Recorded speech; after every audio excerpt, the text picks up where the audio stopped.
The monkey that was just commenting on my latest essay, he's this guy who's just like one of these perpetual doomers, right? Like so he's like he's right about all the things that are wrong in the world, but in Mm. his position, the West is going to collapse, nothing's solvable, it's the end of times, blah blah blah, and it's like, bro, shut the fuck up. Like stop fucking complaining about how everything's coming to an end and just fucking do something, you loser. Like his entire life amounts to posting charts about the end of Doom and gloom. America's gonna collapse, birth rates are imploding, Europe's over, the way like everything is like doom, doom, doom, doom, doom, doom, doom, doom, doom, all fucking day.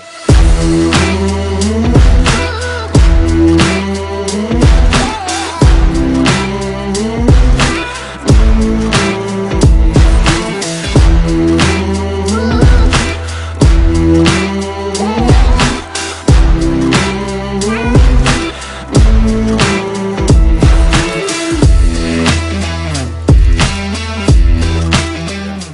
Why do you think that is? Why do you think there's so much of a sentiment with you've got people that are like all love and light and trust God, trust the plan, whatever the fucking movement is that's going to be the savior, right? So someone's going to come in and save the day.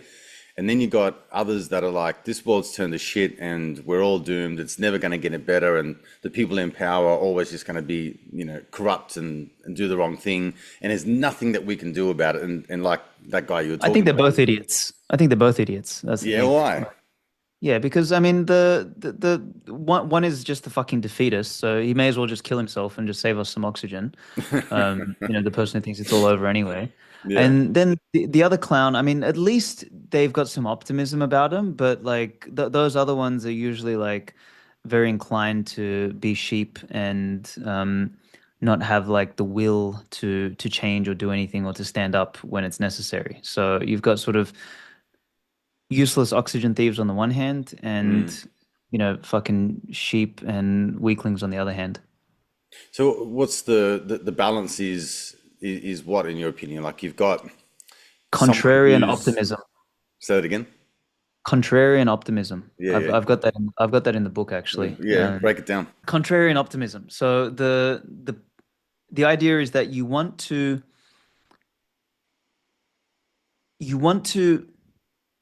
I guess go against the grain.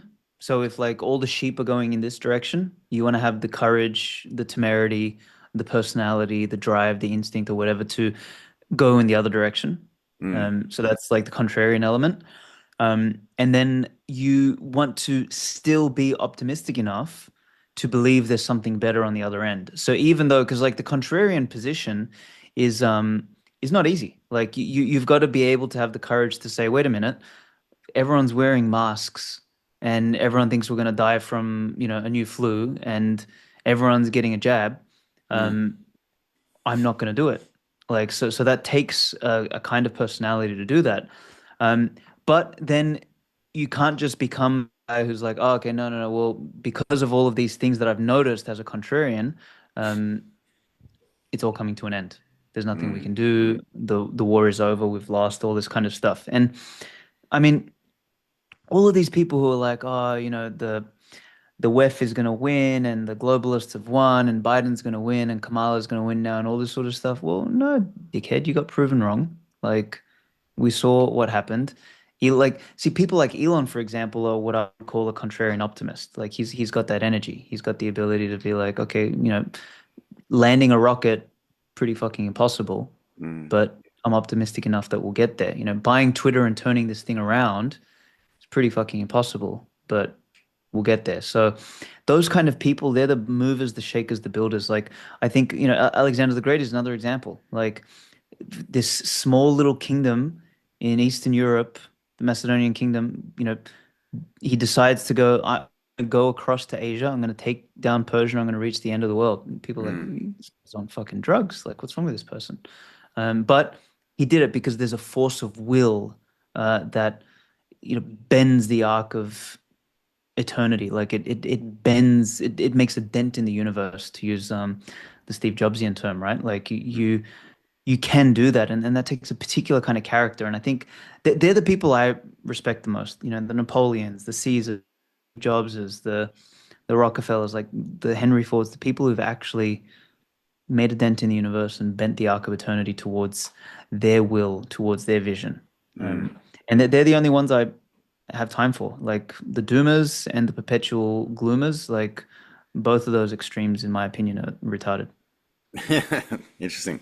Do you ever have a conflict of interest in the sense of like, say, if we use some historical figure that like you mentioned, Alexander the Great and things like that. Like, there are very honorable tales of defiance and all those sorts of things. But then there's some horrible atrocities that were at the hands of someone like that. If you look at, say, the Rockefellers you just mentioned, and, there's like, man, how to win friends and influence people. Like, the Rockefellers are mentioned, in all sorts of like inspiring and encouraging books and things like that. But when you think about, some of the parts of the Rockefeller, infiltration into the medical system and, all that kind of stuff, like, some bad dudes there, so how do you wrestle with Not that? necessarily. It's not necessarily. So let's break down the Alexander one. So I don't believe there was any atrocities done in Alexander's time. Like this was a period of war and conquest. Mm. It was like it wasn't out of the norm, right? Like it was perfectly normal to go to war with your foes, and you are out there conquesting. This is like the. I want to read let me read a passage from part two of Bushido of Bitcoin because I want to. It's gonna be That's a important. thumper It's gonna. book, by the way. Thank you, sir. Thank you. Thank you. It's Did you end up finishing it or? I am halfway through it, so it's Okay. it's an interesting read. I've got about half to go, I would say. It's Okay. yeah. It I gets didn't better. I expect to get promise. a freaking Bible thickness book to come past. So yeah, it's a unit. You're welcome. When So I've let me finished let with it, I'll be able to use it as a backstop somewhere and hold my tools on the truck and things like that. It's dude. I, massive. I I tell I tell people it's a Bitcoin protection mechanism. Someone comes to take your Yeah, I Bitcoin, like you it. throw it at them. That's it. Hilarious. Um, so here's a little excerpt that I'm going to read this was actually in the Bushido Bitcoin, but I took it out because I'm going to do a part two, and the part two is called The Metaphysics of War and Beauty. Hmm. So this chapter is called The Eternal Battle. So it starts off with a quote from Heraclitus. The poet was a fool who wanted no conflict among us, gods or people. Harmony needs low and high as progeny needs men and women. So, like, what he's referring to there is that, like, existence is a battle between up and down. It's polar. It's not this state of fucking peace that doesn't exist. Mm. So, let me read the passage. So it says, freedom and responsibility are in a never-ending dance, and life is only possible in the tension between such opposites. Conflict and war make us fertile in the same way nature's struggle of life, death, and rebirth makes the soil fertile. This is the eternal battle. It is a cosmic war raging across the entire universe. It has and always will endure, and despite the fact that we cannot change it, we each play our part in the grand game. It's in our DNA. Nature literally seeks to prosecute life through us. Consider the battle for biological human life. There are hundreds of millions of sperm fighting for the chance to just reach the female egg, only to be faced with the enormous task of fertilizing it successfully. Following which, the DNA of your mother and father have to match, fuse, and unite to miraculously become you, the living, breathing, thinking being that is sitting here reading this now. This competition was one for territory in which there was one winner and many losers over many iterations. You are literally the product of a successful territorial conquest, the sperm who claimed the egg and thus changed the destiny of both progenitors. So, like, I go into there and just basically make the claim that war and battle and conquest and claiming space and creation, like, this is not a peaceful process. Mm. So, in the ancient times when the world was being formed, when territory was uninhabited, when different peoples of different and different cultures and different beliefs and everything came and clashed, there had to be a winner and a loser. There was none of this like bullshit peace crap that we've been fucking fed over the last 50 years or 70 years since World War II. That doesn't exist. And in fact, that just makes civilization, humanity weak. It makes men and women androgynous, it turns them into, boys into girls and girls into boys and fucking destroys fertility and all the other problems that come along with that. We need conflict, we need competition, we need to actually kill each other and fight and do all that sort of stuff. Now, for different reasons, like, modern warfare has just become a fucking meat grinder. There's no reason, there's no purpose. You don't see the leaders themselves going out there and battling it in the front lines. Mm, That doesn't exist anymore. So modern warfare is a completely different thing. It's a it's a central banking meat grinder designed just to fucking kill off good genes and keep the fucking lemmings procreating, right? So to your point about Alexander, atrocities, this, that, yeah, sure. This has been happening from the beginning of time. Alexander was actually more just in his approach to war and battle. Um, and he would, his goal was to reach the end of the earth. His goal wasn't to just kill a bunch of people. And if you stood in his way, you would either join him or you would oppose him. And then, as all opposition happens, is one of us is going to fucking win. And mm, he just steamrolled through that. So that was, he had a greater vision or a greater purpose behind it. These days have a greater purpose behind, sending people to war. It's like it's to send them to war so that they can kill them. Like so there's a different thing out there.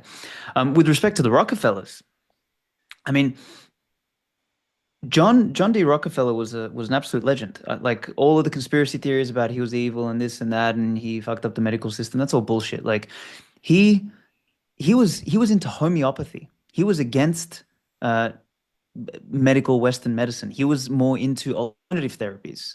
Like people actually have to read his biography to understand who he actually was. What happened was that he would get so many requests because this guy, remember, he was a self-made, practically billionaire mm. from discovering oil and figuring out the systems to distribute it. Like he fundamentally transformed the fabric of civilization. Without Rockefeller, America wouldn't be what it is today. The world wouldn't be what it is today.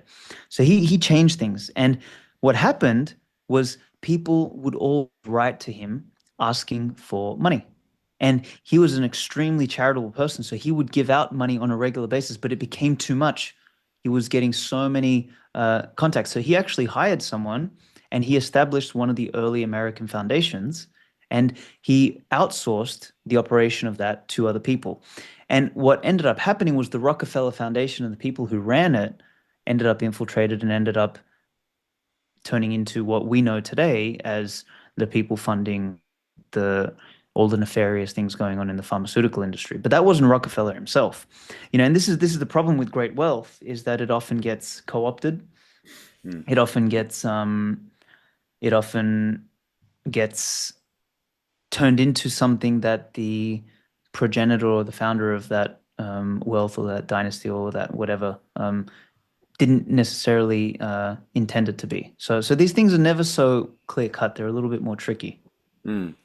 Yeah, I take that on board. I think there are a lot of people that have great intentions, when they first start off on whatever ambition that they have, but yeah, that can certainly get compromised along the way. It's, I guess, unfortunate in a lot of ways that Rockefeller seems to have had either someone within his organization or a part of his family who seems like they wanted to take things on a different direction.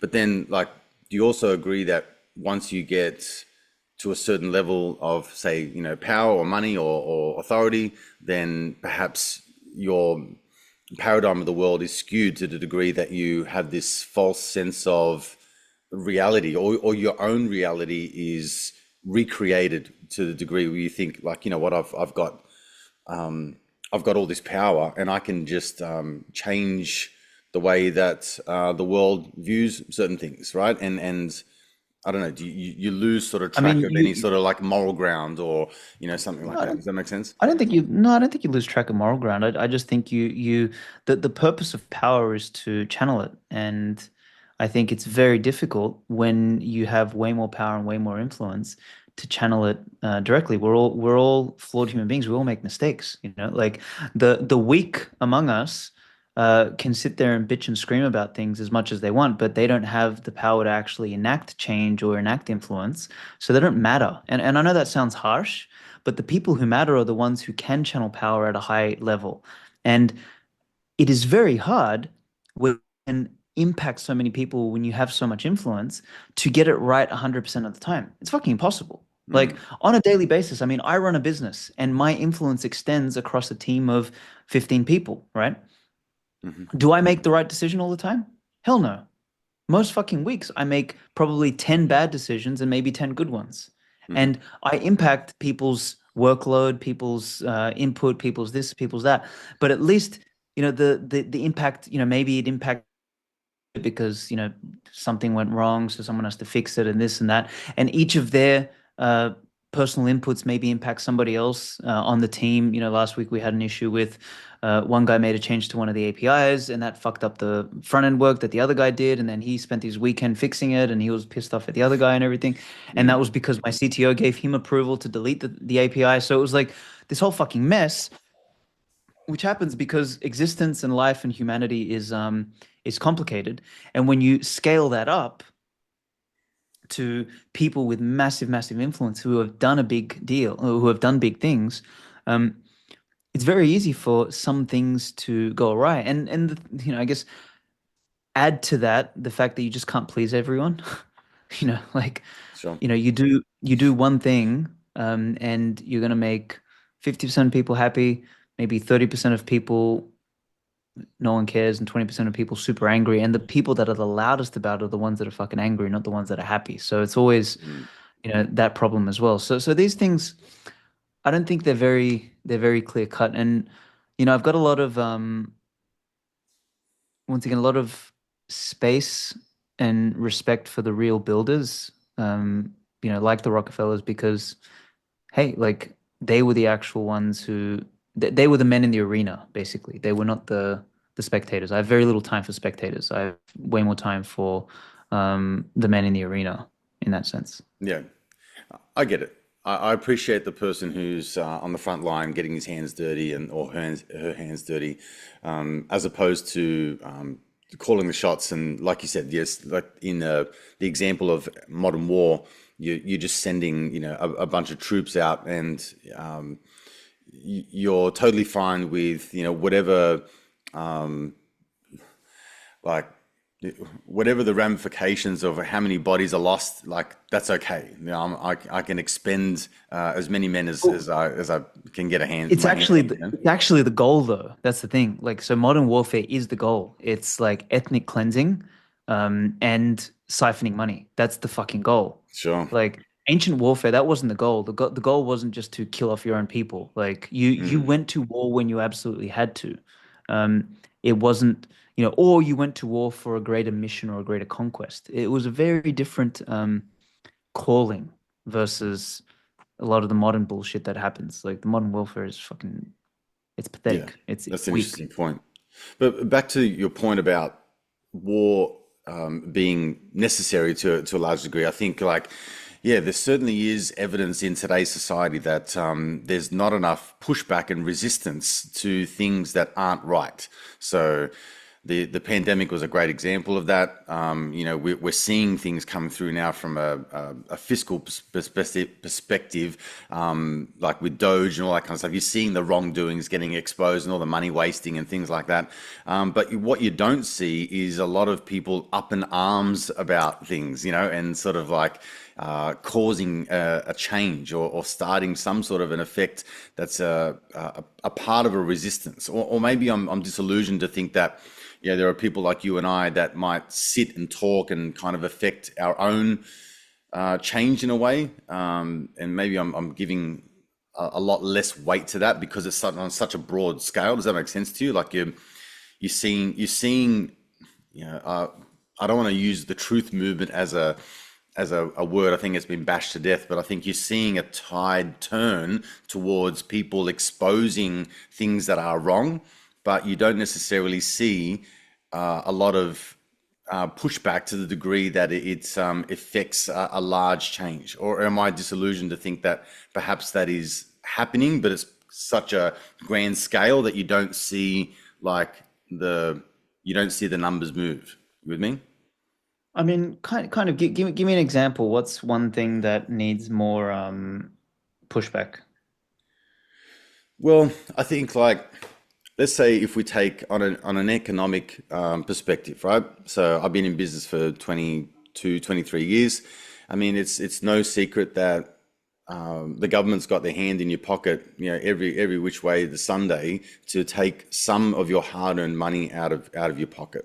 So, in terms of government spending, like we're seeing that in America now, in Australia here, we're seeing it exposed in terms of how much governmental expenditure is like being wasted. So, I think like those sorts of things, need pushback. It needs to be resolved to the So degree that, yeah, yeah, can I interject? So yeah, basically, what you're sure, saying is in 1776, revolted over a 4% tax, yeah, and now they're getting taxed 60%, and no one's yeah. saying No anything. one says That shit. kind of thing, you mean, right? Yeah, yeah. I mean, and Basically, yeah. I I agree understand. with you. This is the I thing. understand the extreme of things. It's almost like the the the distraction between, say, instead of a territorial war or a war against an opponent that's trying to take your country, it seems to be war over. Like the finances, oil, minerals, all that kind of stuff, right? And then so what you were just going like this, like it's a war of the mind, it's a spiritual war. Like we're getting sort of like, infiltrated in terms of, squashed down and repressed. So I get all of those things, but I do see that it's the pendulum has swung like way, way, way far, and then we're sort of seeing this correction. But I'm not sure whether I don't know. Maybe in my lifetime, I'll see it to the degree where it comes back to an equilibrium. I'm not sure if I'm making sense there. I get you, man. Look, honestly, man, people, whether it's Aussies or Europeans or, Western men of any kind, should be up in arms, should be fucking burning down Parliament House and fucking shooting the politicians on the street. Like, seriously, like all of them need to be Really, that's fucking extreme. hands down. No, no, it should like there shouldn't be any seriously, like people are getting fucking robbed blind. Mm. 100 years ago, none of this would have happened because They men would have had been some balls. lynched. Exactly. They would have been lynched straight away, man. Straight Yeah. away. So we've been pacified. This is what I mean. Like Mm. since World War II, we've been pacified. We've been turned into fucking pets that don't have the balls to do anything. Like, oh, govern me harder, daddy. Oh, like, oh, the Yeah. tax rate went up to 60% now. Oh, maybe I'll just type on my keyboard. Like, Yeah. Sure. wow, fuck, Or, congratulations. or, Like or it's they give you like it's like Jordan Peterson, I was think it was explaining to they sort of they have this tyrannical push against pushing you back into a corner, but then they sort of let the rope loose a little bit, and then they push a little bit further, yeah, and they thank sort of, and you. then eventually you realize like you're this far across to the other side, and all you've done is tolerated more abuse. Exactly. It's like they call it the nudge process, right? Like you keep Mm. or that one is that's actually not the nudge process. Like nudge is the one where you just like do incremental by incremental by incremental. This one is more like you start extreme and it's a classic negotiation tactic, and then you come back a little bit and then it feels like, Yeah. you give the person a concession. Look, it's all a big scam. And the thing is, while I said what I said before, like, we should be shooting politicians in the street, burning down Parliament House, all this sort of stuff. It's just not going to fucking happen. It's not feasible in the current world we live in, and the state has too much power as it is right now. Mm. How do you solve this? This is where things like Bitcoin come in my opinion, very handy. Is that you have something like Bitcoin, which hopefully in time, as it succeeds, starts to suffocate these parasites and these bureaucrats and gives them uh, less to steal, less to work with, less oxygen. Like it sort of like sucks from them. Mm. And ideally, the people who hold Bitcoin have a different kind of character, a more warlike character, a more courageous characters, people who want to build and construct and create and produce and do all of that. And hopefully in time, the capital accumulates to them, and then they can enact change, they can build stuff. I mean, the only real equivalents today of, people that are, in at, that are operating at the statecraft level that are doing impressive things are people like Bukele, for example. Hmm. He went to war with the fucking gangs and he showed that, hey, you can actually lock these, like, if someone's got a face tattoo, lock them up. There you go. There's a good heuristic. And lo and behold, Salvador is safe now. You can walk around with a phone in your hand. Before that, not only could you not walk around with a phone in your hand because it would get stolen, but you would get killed in the Mm. process. Like the Wow. transformation has been incredible. So it's the you are right in the sense that will is lacking significantly, and that I think is a function of having been pacified so much. And it's a big part of why I wrote my book is that look, we need to spark a fire, particularly in the younger generation who have the you and I are old farts now, so like our sort of time to fight in the trenches is past, but now our time is to build the resources and the capital to you know fight the economic war, perhaps, so that then the physical on the ground can be fought by the younger generations who have the energy and the vitality for that shit. Mm. But they've like it reminds me of that. Do you remember the film from the 70s, The Network? The old guys getting up and saying, you gotta get mad. Um, like that's kind of what I want to say to young people. It's like, man, you got to get fucking mad. Like Mm. you're getting raped, you're getting ripped off. All this sort of stuff is happening. You've got to actually take that shit seriously, and you got to stop.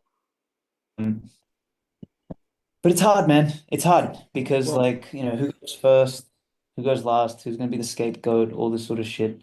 Um, Well, I think there's like no. the parallel that you're drawing between, say, Bitcoin, like the from my understanding, I think prosperity that I think most people are desiring is off the back of an economic change. I don't think that, like, for example, I know that people will be lured into, for example, universal income because it's such a sexy, like depiction of how easy life can be if you've just got this income coming in and everything else is taken care of. The whole, you'll own nothing and you'll be happy. I can see a lot of society buying into that because they already have nothing. So it would be something to them. It would be that would be a gift. We have an old system and a new system. So when I read and hear you talk about Bitcoin, you're talking about a parallel, financial system that will either take over or integrate with the current thing and replace it over a period of time. And with the benefits and the prosperity of all of that happening, everyone will have a more prosperous and more fruitful life, right? I think I'm glossing over a lot of the undertone of the details in there, but at the same time, I feel like that improves everyone's lives exponentially because when things are run efficiently, like as a business, when you've got your P&L sorted and you've got cash flow coming in and you've got expenditures at a manageable rate or at a lower rate, when you've got efficient staff and things like that, things work well. But if we ran our businesses the way governments run the countries, like we'd be fucked in about 30 minutes. So like, I feel like is the catalyst now to the prosperity that people like you and I and others desire for ourselves and our kids and future generations, so we can breathe some longevity into the planet. I mean, yes, I want to address what you said initially about the UBI and stuff like that. I mean, this is another element of pacification, right? It's like, why do we have, how do we train pets? We, give them a treat for doing something we told them to do, right? So like UBI is kind of like that. It's like you do what we tell you to do, your social credit score and stuff like that, and you'll get your little UBI, and then you'll be a good little pet, you'll be a good little subject. And look, granted, unfortunately, For a large majority of the population, they'll be perfectly fine with that. I won't be. I'm sure Mm. you won't be. I'm sure a lot of other people won't be. But the sad fact is probably it's 80% will be and 20% won't be. And I've kind of gone back and forth on, over the long term, does Bitcoin become the only, real reserve currency and everything else becomes, a proxy for it, etc. But some part of me is like I guess the pessimistic part of me thinks that, hey, Bitcoin will always remain the alternative, and there'll be some globalist CBDC shit that 80% of people use and 20% of people use Bitcoin. And that's fine because the 20% of people are the ones who are the courageous, the intelligent, um the Nietzschean Übermensches, right? Like they are the Mhm. ones uh they're the producers, right? They're not just the fucking blind consumers, the fat people on the they've got Soylent in their veins and they're just watching Netflix all day and got their UBI coming in, right? Uh-huh. So there's yeah, I don't know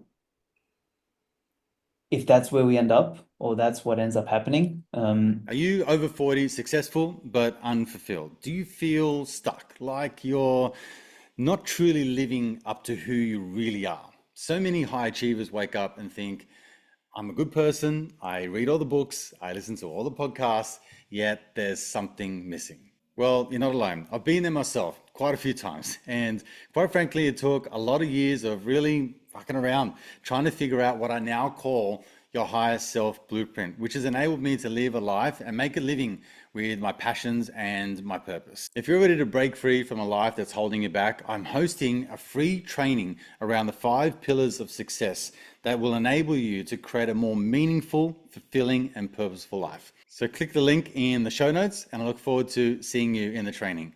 But for now, let's get back to the podcast. But It's you tricky. draw a parallel in your book, like when the so far with the Bushido Bitcoin, like you draw a parallel between societal and cultural values and drawing a line between the roles that they play in men in society, and then tying that into the usage of Bitcoin and its power that can be utilized for sovereignty, for wealth, for expansion, and something that is a set of rules or guidelines or 10 commandments, onto its own that is universal and can be, it's something that can be transferred across all time, all cultures, all languages. You know what I mean? So it's universal.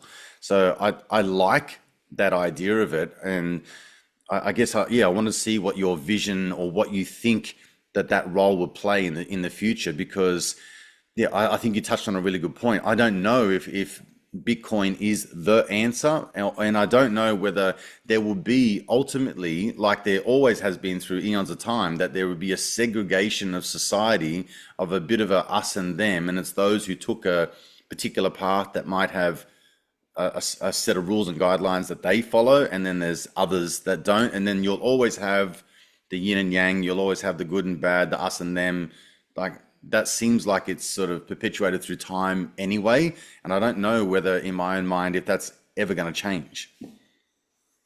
Yeah, I mean, the so at the end of the book, the last section is called Visions of the Future. And in that section, there's a short story called The Sovereign Cross. And it's set in the year 2084. So 100 years after 1984. Hmm. And it follows the story of a guy called Thane, and he's a smuggler who came to the New World. And the New World, and this is not an off-world thing, it's the New World is the new sections of the planet. And these New World states, the main one that he lives in now is called New Alexandria, and it's part of a network of what I call executive states. So these states, they are operated by basically CEO kings and this sort of like board, and they function more like companies. They are how I believe future territories or future city states will run. And the story follows him how he's smuggling Neuralinks, basically, New Alexandria back into New Brussels. And New Brussels is part of the globalist homogenous state, right? Like this one big blob, which I'm pretty sure I called it Eurabia, like Hmm. because kind of like turned into this hodgepodge of, immigration and kind of crap, and the remigration failed in the 2040s, etc. So like kind of project out forwards. So in that world, the globalist world is surveillance built on CBDC, social credit scores, security is operated by drones, but things are falling apart, everything is gray. Like I paint this sort of picture of what that world looks like versus this other world where these executive states operate on a Bitcoin standard. All communication, stuff like that, and internet, operates on kind of like a Nostr public-private key, which we can talk a little bit about Nostr and what that means. Hmm. Uh, it's far more self-sovereign. It's run by, as I said, these CEO kings who are kind of like Bukele would be an example of somebody, running one of these territories. And, they are economically far more powerful, far more independent, even though they're smaller. And the globalist states don't recognize them as what's the word? And they don't recognize them as part of the globalist union. So Hmm. anyway, I do think to a large degree that's probably where the world is going to trend. What does one do with that information? In my opinion, one does everything they can to end up in the executive state world, like the Bitcoin world. So you hold your wealth in Bitcoin. You think for yourself. You build networks, you build your body, you build a family, you build local communities. You do all of these things that help you become as autonomous and independent as possible. And you let the sheep do whatever they want to do because you can't save them. They're gonna like the sheep get excited about going to the slaughterhouse, so you like Hmm. let them go. Hmm. And you do your best to be a lion or a wolf or whatever it is that you sort of resonate with, and yeah, you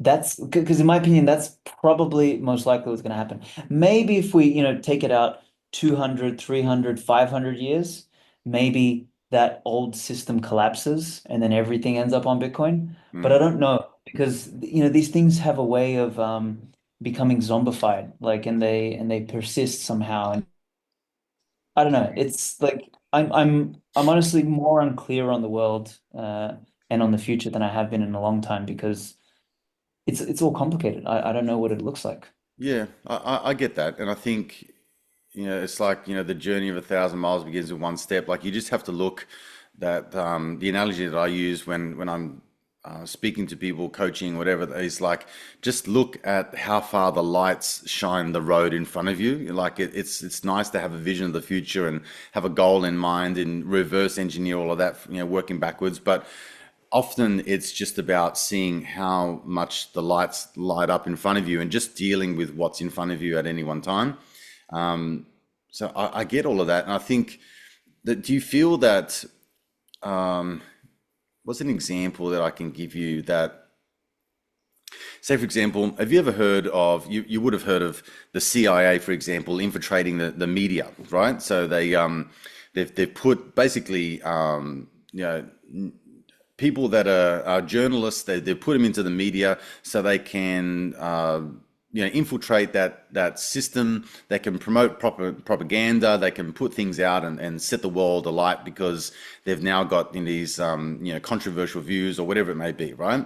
So they've used an element of media in order to infiltrate the minds and the of the readers and the listeners. So when you think about how like in that sense, you've got the World Wide Web, which is taking over the media, and people are saying now, like mainstream media is dead, and now it's podcasts and it's all of these things that are really paving the way.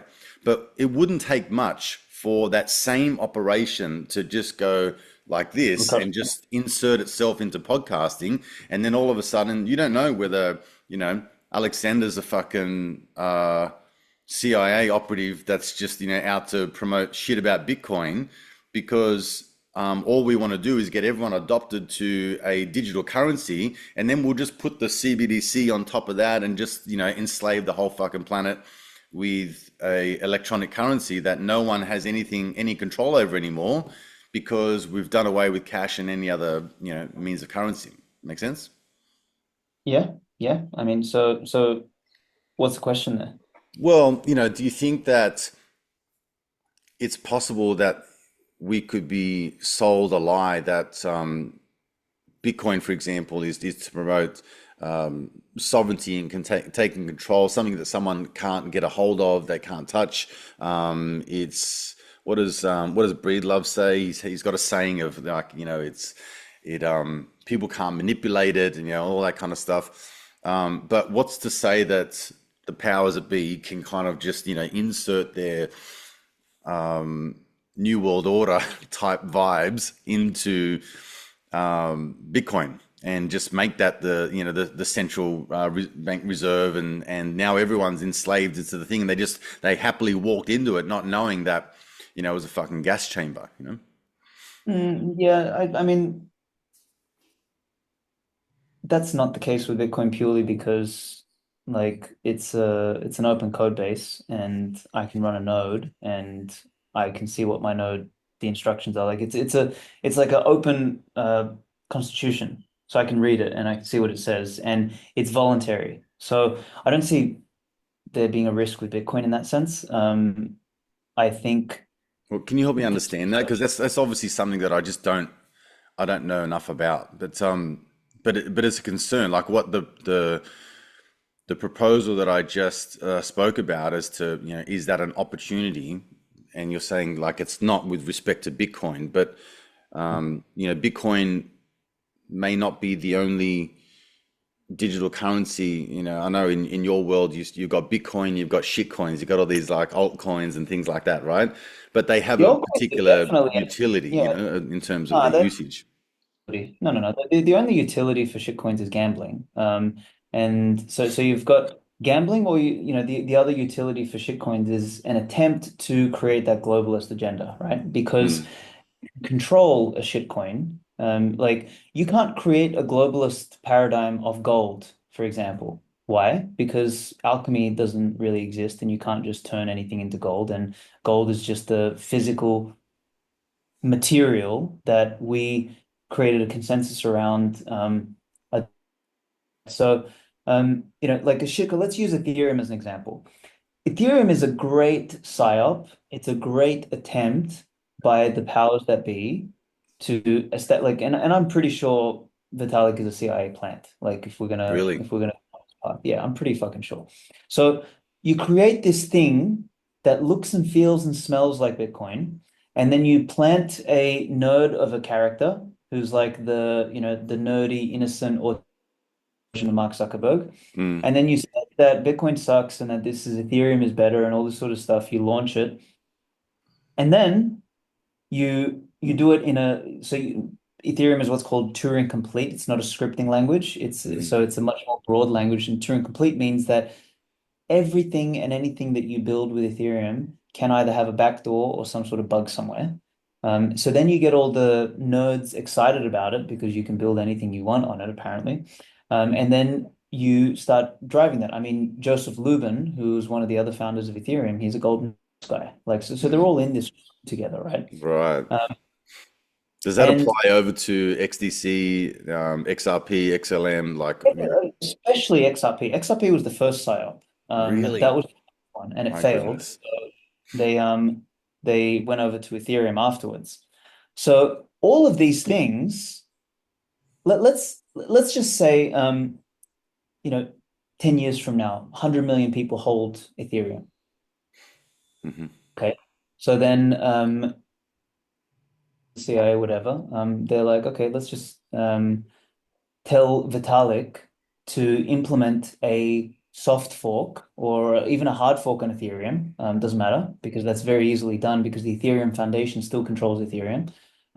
That 10% of all Ethereum is going to be, associated to a global climate change activity or whatever, or all Ethereum will be wanted for the sake of what do you call it, social credit score or whatever convoluted shit you can imagine. Hmm. That's very easy to implement on Ethereum because Vitalik and friends own it, so they would enforce the hard fork, and everybody else would have to migrate to that. You can't fucking do that with Bitcoin Really? because you have to go to every single person who runs a copy of Bitcoin and tell us to change it. So Right. Bitcoin's security is in its openness in the sense that it is a digital constitution run on every single computer on the planet that runs a copy of Bitcoin. So you would have to get all of them to change at the same time effectively and create a new consensus and do it. So Mm. tomorrow, for example, the CIA can go and in fact, I can do this right now. I can take the Bitcoin code and I can change it from 21 million coins to Mm. 42 million. I can do that right now. But what will happen is that I will knock myself off the network and I will be on a new Bitcoin, which will be called Bitcoin Alex, and it'll be Right. me and whichever other idiot wants to come and join me.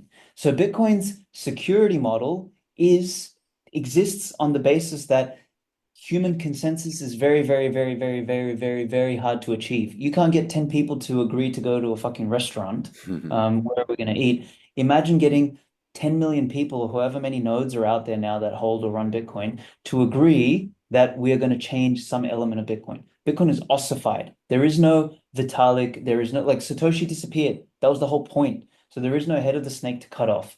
There is no, like, Bitcoin is an open source constitution. That's what the code is, that anybody runs and that every single person who runs it is another node in the network. That's the whole point of it. So like I have zero concern, like literally not even a 0.0001%. No, it's a 0.000% like concern that Bitcoin would be co-opted by the globalists or something like that. So it's not going to happen. That's Mm. Bitcoin is what it is, and it's not going to Are change. you over 40, successful but unfulfilled? Do you feel stuck, like you're not truly living up to who you really are? So many high achievers wake up and think, I'm a good person, I read all the books, I listen to all the podcasts, yet there's something missing. Well, you're not alone. I've been there myself quite a few times. And quite frankly, it took a lot of years of really fucking around, trying to figure out what I now call your higher self blueprint, which has enabled me to live a life and make a living with my passions and my purpose. If you're ready to break free from a life that's holding you back, I'm hosting a free training around the 5 pillars of success that will enable you to create a more meaningful, fulfilling, and purposeful life. So click the link in the show notes and I look forward to seeing you in the training. But for now, let's get back to the podcast. What's stopping in this Uh, world of like AI and things like that of someone just recreating Bitcoin they can recreate it, but they can't go back in time and get everybody to buy it again and to to to onboard adopt it? it again. Exactly, yeah. Like Yeah, the Bitcoin is unchangeable because we don't have a fucking time machine. sure. So that's the only like you would have to go back in time and to fork the code early on when when consensus was much easier to achieve. It is Mm, impossible to achieve consensus now with Bitcoin. The cat's out of the bag. It's gone. It's too late. really? That's So in terms of what's it called? Like the transactions per second and all that kind of stuff. There's no chance that even if you do, you have to start again and get early adoption to people to go on board with the new thing, Bitcoin Plus, whatever it might be. So is that not a possibility for someone to say, look, I've built something that is twice as fast, twice as effective, twice as safe, and here it is. And then you would just Nope. get all of your, or not all of them, but you might get a portion of your Bitcoin to just to go over and They join might. the next That's thing. that's what happened. That's what happened with Bitcoin Cash, 2017. But how much is Bitcoin Cash worth now? 300 Yeah, for bucks. sure. So, So okay. I mean, there's a That, lot of that rabbit happens holes to all go the time. down. Sorry, what's that? That hap I said that happens all the time. You know, Yeah. every year some monkey comes up with, oh yeah, I have fixed Bitcoin, and they try and they aversion. They drum up all this interest. They, all the fear campaigns. Oh, Bitcoin's going to fail. This and that. We need more transactions per second. We need all this bullshit. Bunch of idiots follow through. They sell their real Bitcoin for this fucking fork. They end up Mm, getting buried, and they lose the money and all this sort of shit, and it's a fucking mess. The whole, like, Bitcoin's value proposition is that it will never change. That's the value proposition. We don't need to worry about transactions per second. All of that shit is irrelevant because all of that stuff can be built on top of Bitcoin without changing the consensus mechanism of the standard Bitcoin. I And see. that's where Bitcoin, fact that we can do Lightning Network, we can do Arc, we can do Liquid, we can build side chains which anchor to Bitcoin as a source of truth, because that's what Bitcoin is. Bitcoin is not just money, it is this heartbeat. Every 10 minutes, there's a source of truth there, and it Mm, is the same rules, the same consensus, the same constitution, that the same open network that you can voluntarily use or not use. Like, there is no authority, there is no foundation, there is no one saying you must use Bitcoin. Use it because you want to, and that's the beautiful thing about Bitcoin. Bitcoin has reached 100,000 US dollars per coin purely voluntarily because there's a bunch of people who have realized that, hey, I can use this thing as a better form of money than I can something else. And I voluntarily chose to do that, not because it was at a point of gun or because some politician told me to or because some banker told me to or anything like that. In mm, fact, everybody else has told me to use US dollars or Ripple or Ethereum or any other fucking thing. There's no like, Bitcoin marketing department. Like, it doesn't exist. sure. It's just like people who have found it themselves who are like, fuck, this thing is cool and I want to tell someone about it because it's incredible. And this is the way you liberate yourself economically and financially speaking. So Mm, all of the other problems, privacy, throughput, transactional throughput, assets, all this sort of stuff are going to be built on layers on top of Bitcoin. And the yep. layers just use the chain as a settlement source of truth.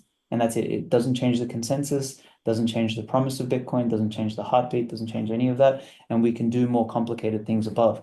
That's why all of these shit coins, even if there's any half decent idea in any of them, in time, the tech will just end up being built on top of Bitcoin, and the currency itself that is running on this other shitcoin will go to zero, and that's it. And everything will sort of, like, Bitcoin will just, its gravity will suck all of that stuff in and crush it. Yeah, right. So is that why when, like, for example, the initial, I guess, notion of Bitcoin or the utility of it was that it would replace currency in our daily lives, but it seems to have taken on this sort of new form of being more like a commodity that people just hold so it can appreciate in value, like gold.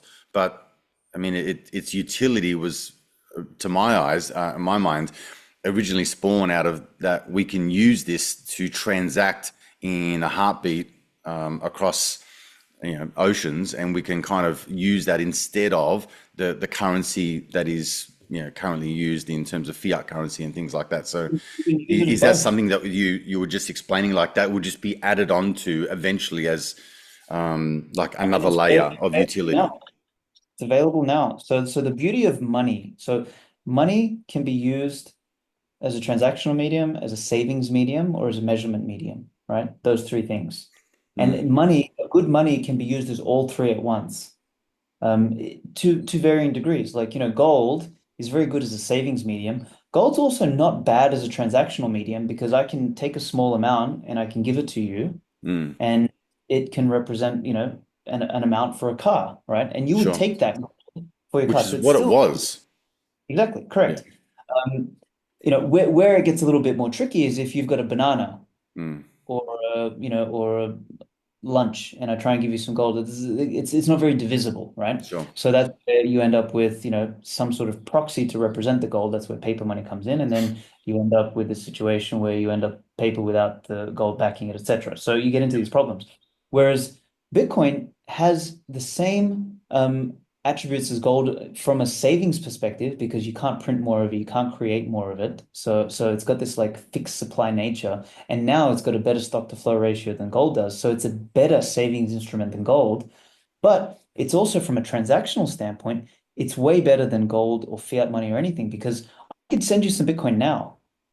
I don't Mm, need your identity. I don't need your bank details. I don't need to fucking pay any fees to no bankers or Swift or this or that or any of that sort of sure. shit. I can send it to you on chain. I can also send it to you on Lightning, which is a transaction layer on top of Bitcoin, which acts almost like a tab. So, when you go to a bar and, instead of paying for every drink, you just take out a tab. They hold your Mm, credit card. You just keep getting drinks, and at the end, you settle one bill. Lightning kind of works like that. It's really? these channels that sit on top of Bitcoin where people transact as much as they want with each other. Every Mm, now and again, someone who's running a node that has these channels flowing through will settle one transaction. So now all of a sudden you can abstract tens of thousands or millions of transactions on top of Bitcoin per second without affecting the underlying seven transactions interesting. per second. Yeah.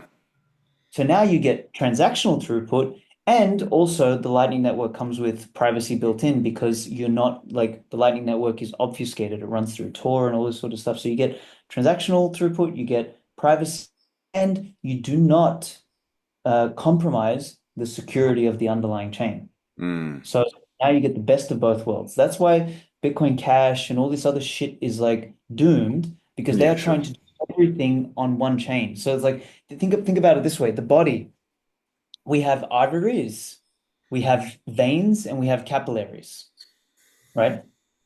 Your arteries are kind of like the main chain, the base chain where everything runs through. Your veins then start taking things from the arteries and bringing them around to the muscles and everything. And the capillaries go out into your skin. They each have a different function. Capillaries can move the blood way faster than the arteries can, but they cannot move the same volume, right? So it's the same thing with all sort of well-engineered systems, like plumbing Mm, and pipework. Like you have these main pipes that run through that connect the cities, and then you have the intermediary pipework, and then you have the stuff that comes into the house. So Bitcoin and the chains that are built on top of it, sorry, not the chains, the abstracted layer of it, serve the same purpose. And there'll be the beauty of also it being an open network is that anybody can build an abstracted layer. So now, Lightning Network is the main one, but there's also Liquid. There's some people that have come up with Arc. There's eCash, there's Fedimint. There's all these different second layer networks that all anchor into Bitcoin, and they compete in a free market based on which one is the best. And, different people find different uses for different ones. mhm, And it's an entirely open market for competitive new age digital banking where the user owns their money and can choose whether or not they want to reveal their identity or not. So you get privacy, you get transactional throughput, you get sovereignty, you get all of it. The problem is 90% of people don't fucking understand this, and they're gonna, if they're not curious enough, are gonna remain oblivious and ignorant to the fact. And, you mm, know, they will view Bitcoin as, oh, the CBDC, or it's a digital currency sure. that is gonna take my privacy and Lump it rights and all into this. the same basket. So Exactly. just, I know you've got a hard stop coming up soon with uh, for the podcast, but I wanted to maybe get your final thoughts on, at the moment, I think anyone who's maybe had a play with any kind of cryptocurrency, including Bitcoin, would be shitting their pants at the moment because things just seem to be really going through a tumultuous time, which is, markets do that in all areas anyway. But if someone was to be curious enough to know, like, there's something else out there, and there's another way that I can create wealth and sovereignty for myself that is not the traditional go get a safe, secure job and save your cash. What would you recommend? I know this is, disclaimer, not financial advice, all that kind of shit, but what do you Man, recommend to your clients, or what do you sort of say in terms of like getting started and having a philosophy of building and attaining wealth going forward. Because when you speak to Raoul Powell, for example, or listen to him, he's like, we've got a 6 year timeline to unfuck your life, or whatever it is. So, like, what's your perspective? Man, people, there's no magic pill here. It's like if you're a good like worker or productive person or whatever, go and get a career, build a job, save your money, but don't save it in toilet paper money from the Australian government or from the US government or some shitcoin. Save it in Bitcoin. Bitcoin is a savings instrument. It is a form of savings that will increase in purchasing power over time. It's a very simple equation. So you don't invest in Bitcoin. You don't buy Bitcoin so that you can make money because Bitcoin is the money. So you you work, you spend less than you earn, and you take the surplus and you put savings, which you don't touch, because the point of savings is to hold it so that in the future you may dip into the savings if you need it, right? That's the whole point. Now, if you're entrepreneurially minded or if you're like got some sort of skill, you're an artist, whatever, make money that way and do exactly the same thing. Mm, Like I'm entrepreneurial, so I will do my best to make money either through my books or through my business or whatever the case is. And then I will spend precisely what I need. And then everything else is savings. I don't fuck around with investments anymore. I don't give a shit about the stock market. I don't care about anything else. I don't care right. about anything else. Life's too short to fuck around with that Ponzi scheme. Like all of Mm, it is bullshit. It's all gambling basically. The whole world has been financialized and transformed into one big fucking casino, and mm, everybody's trying to figure out how to get rich. Fuck that. The simplest thing to do, go work, go do something useful, take your savings and put it into Bitcoin. Game, set, match. It's done. It's easy. It's simple. You don't have to worry about anything else. Nothing else. Nothing, nothing, nothing, nothing, nothing. Nothing else. mm. Okay. That's the Simple. advice. Yeah. Simple. Seriously, your life is so much fucking simpler. Go and get laid. Go find a fucking wife. Go make some babies. Go do something useful with your life. All this shit, like staring at a computer, trying to figure out which shit coin to buy so you can make a quick buck, which fucking, like ASX stock or which Tesla stock and which option warrant, real estate, this, that. Fuck all of that. It's all meaningless. It's all gambling. It's all getting sucked into the system so that you can get washed up and waste your fucking time, your vitality, your energy, your money. And I'm very passionate about this because I was that fucking moron in my 20s. I spent so much time trading every stupid instrument that you can think of. Warrants, CFDs, options, fucking everything, futures, everything, everything, everything I've traded. And I wasted all my time. All I had to do was put $10 a week aside into Bitcoin. And literally I could have worked at fucking McDonald's. I'd be 10 times wealthier, 10 times Yeah, for sure. I was right now. Especially if you had Seriously. started way back when, like 2000, what, 11, 10, 11, whatever. So, Doesn't yeah. matter. Even if I started in 2015, I'd still be ahead now. Yeah, But I was a wow. fucking idiot. The Yeah. whole point is like we overcomplicate everything in today's day and age. And the internet, everything conspires to make, all of this other crap feel magical. Sure. Um, when, dude, if you're good at math, if you're good at physics, if you're good at problem solving, go be a fucking engineer. There's money to be made. Do something, build something, create something. You don't have to be working for yourself as well. Like the whole entrepreneurial thing is a big fucking scam as well because most people are not entrepreneurial. Not Mm, everybody has to be an that's true. entrepreneur. Not everybody has to run their own business. Like I've got a team, we're building this Atlantis app for like traveling, nomading, and all that sort of stuff. I can Mm, tell you, the guys on my team are not entrepreneurial, but they are fucking fantastic to work at with. I've got product owners, I've got back-end developers, I've got front-end developers, I've got designers. And we all appreciate what we each do because we're all different elements in the business. And that's perfectly fine. Like you might have a design flair, you might have a flair for accounting, you might have a flair for legals and communication or business development or whatever. Find the thing that you love doing, do that, get really fucking good at it. People will pay you for that shit because there's people like me looking for the best in the world at what they do so that I mm, can find you, pay you money to do that. And I will pay you more than enough for you to spend and save some, and then take your savings, sweep it all into Bitcoin. Problem solved. There you go. You've mhm. just made your life simple and you've created time to go and find a wife, find a Yeah. husband, Do the things make you love. baby, work on your health, all that sort of stuff. Yeah. Done. Sweet. That's a very simple, very effective, easy to follow game plan. Like, and you can just replicate that day in, day out. That's great. That's it. Exactly. It doesn't have to be, it doesn't have to be hard. And I'll apologize if I sounded like a little bit too passionate about that, but like No, no it's apologies. I like it. I think like yeah, having a clear direction is necessary. I think there is we suffer, and I have suffered from the shiny objectitis of things to distract you from something that you could have just done well for years on end, and you could have got there much faster and without too many headaches. I do agree with you. Like, not everyone's cut out for the entrepreneurial journey. I mean, it's a lot of suck before it gets good, and not many people are cut out for that.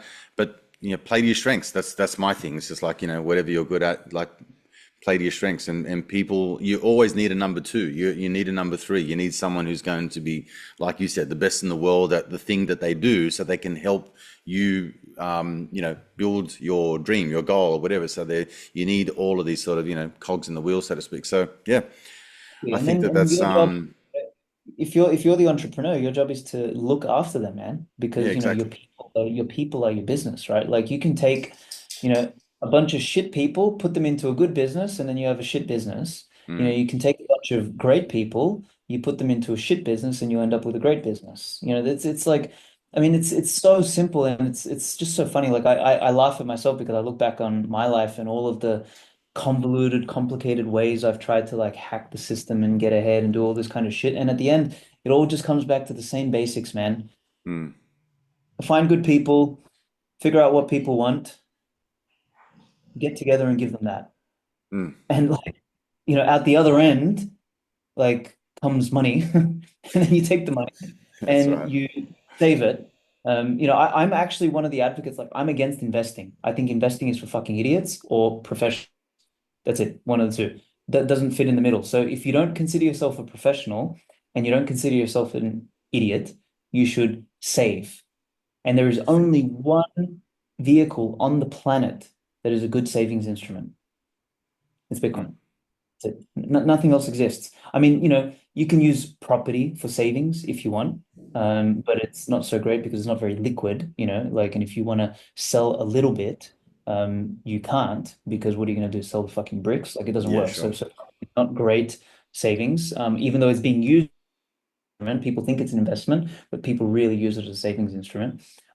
Stocks are a little bit more liquid, but the problem with stocks is they're way more volatile, and they are also subject to all sorts of other crap. Like you got to select the right stock and this and that. Like there's a bunch of other convoluted crap that goes into that, and inevitably it ends up sucking you into more leverage because you realize that hey, if I buy an option instead of a stock, or if I buy a CFD, I'll make 10 times as much. So then you end up going down that stupidity of a rabbit hole, which Mm. I did for many years, man. Like I swear, like there was years I made so much money, and then I would like death by a thousand cuts for the next 5, 6, 7 years, losing money, and then I'd be back at square one, and I'd be like, Sure. okay, well, Start again. I just nothing, really Hilarious. stupid. So Alexander, anyway, it's I, been a I, great I hope conversation, man. Thank you very much for all this. You've definitely added to my little repertoire of things and knowledge and bits and pieces. Gave me a different perspective on life, and I think that I could definitely use that going forward. So if people want to find out more about you, read your book, and get to know you a bit more, where's the best place for them to go? Best place. Let's do this. People should go to bushido.bitcoin.com. Bushido of bitcoin.com. That's the website for the book. And I implore everyone, go and watch the trailer for 2 minutes. Promise Mhm. it'll fucking blow you away and it'll give you a sense of the message that I'm trying to portray in the book. Because like I'm the big question I'm interested in now is that there's been a blitzkrieg through the leftist woke globalist bullshit agenda, right? Like we've fucking slammed that, but the fight is like far, far, far, far, far from over. Like now we need to keep the momentum up and we need to push. So the question I'm asking is, how do we rebuild civilization and what should it look like? And that's Mm. the what I'm trying to explore and answer in this book, particularly um, considering the fact that the people who hold Bitcoin are going to be the ones that hold all of the purchasing power tomorrow. So if you're Mm. going to with great purchasing power comes great influence. and with great influence comes great responsibility. And you need to establish a character that can bear the weight of that responsibility. And that's the whole point of this book. It's about what is the character you are going to create and how are you going to build a better world? Because it's the duty of those who have power and money to do that. And I think that's forgotten. It's been forgotten in the West. We have allowed the parasites and the weaklings and the ugly and the stupid and the pathetic to get into positions of power, and they have made the world stupid, ugly, pathetic, and all of these other things. So it's Mm. time we pull them out, throw them in the fucking garbage, and we take those positions of power and we cultivate the kind of character that can move the world into an ascendant place. So Mm. Yeah. um, that's what I want Hey, people to take out. I want people to pick up a copy, and if they want to follow Twitter as well, Svetsky writes on Twitter. awesome. One sec. Hey, sorry, mate. The dog's having a go at whoever's outside. Sky, enough. That was my cue to The cue to go. All right, man. You've been a great guest, and I appreciate all your wisdom, bro. We'll have to circle back and talk about how we're going to shape the world in another conversation. So I appreciate you, we brother. will down the track. I want to talk to you about Nostr and Atlantis, so we'll Yeah, do let's that in do a that. couple of months, something like that. Sounds awesome. All right, bro. I'll talk to you soon. Okay, man. Bye. Take care.